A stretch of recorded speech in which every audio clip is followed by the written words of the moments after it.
ഭഗവതി ക്ഷേത്രത്തിലാണ്. ഞങ്ങൾ ആദ്യമായിട്ടാണ് അവിടെ പോകുന്നത്. അവിടുത്തെ ഉത്സവത്തിനൊക്കെ ഒരു പ്രത്യേകത ഉണ്ടെന്ന് അറിഞ്ഞിട്ടാണ് ഞങ്ങൾ അവിടെ പോകുന്നത്. അപ്പോൾ നമുക്ക് ആ ഉത്സവ കാഴ്ചകളിലേക്ക് ഒന്ന് കടക്കാം. അതിനു മുന്നേ 17-ാം തീയതിയാണ് ഉത്സവം കൊടിയേറിയത്, 22-ാം തീയതിയാണ് അവസാനിക്കുന്നത്. അപ്പം അത് നാളെയാണ് അവസാനിക്കുന്നത്.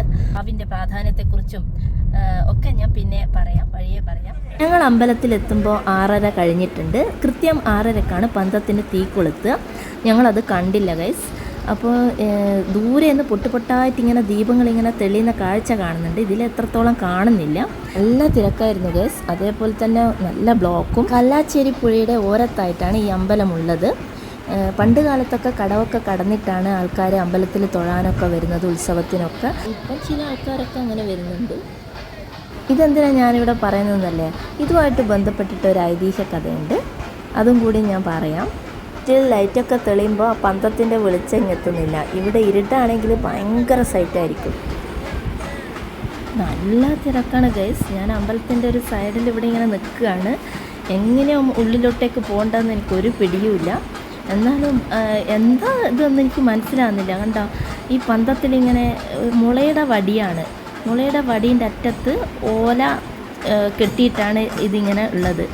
കണ്ടോ, എന്ത് ഭയങ്കര, എനിക്ക് എന്താ എക്സൈറ്റഡായി കണ്ടിട്ട്. ഭയങ്കര എന്താ പറയണ്ടേ, ആദ്യമായിട്ടാണ് ഞാൻ ഇങ്ങനെ ഒരു ഇത് കാണുന്നത്. ഞാൻ തിരക്കിലൂടെ നുഴഞ്ഞ് മുന്നോട്ട് പോവുകയാണ് ഗൈസ്. ഉണ്ടോ, നല്ല ഭംഗിയുണ്ട് കാഴ്ച. അതിങ്ങനെ അവർ ഇളക്കിക്കൊണ്ടിരിക്കുന്നുണ്ട്. അപ്പോൾ അതിൻ്റെ അടുത്തുനിന്ന് ഇങ്ങനെ ആ തീയുടെ അഴുക്ക് പാറുന്നുണ്ട്. ഞങ്ങൾ ഓലച്ചൂട്ടിൻ്റെ തീ ഇങ്ങനെ പാറുന്നുണ്ട്, നിങ്ങൾക്ക് കാണാമല്ലോ. അതിങ്ങനെ പാറുന്നുണ്ട്. അത് നമ്മുടെ ദേഹത്ത് വന്ന് വീണാൽ ചെറുതായിട്ട് പൊള്ളും കേട്ടോ. അതിന് പ്രൊട്ടക്ഷന് വേണ്ടിയിട്ടാണ് അവരിങ്ങനെ തോർത്ത് പുതച്ചിരിക്കുന്നത്. അതേപോലെ തന്നെ വാഴ ഇല കൊണ്ട് അവർ ഇങ്ങനെ തലയിൽ തൊപ്പി പോലെ വെച്ചിട്ടുണ്ട്. അതുപോലെ ഇല കൊണ്ട് അവർ അരയിൽ മൊത്തം ചുറ്റിയിട്ടുണ്ട്. ഓലച്ചൂട്ട് കൊണ്ട് അതിന് പറയുന്നത് പന്തം പാച്ചിൽ എന്നാണ്.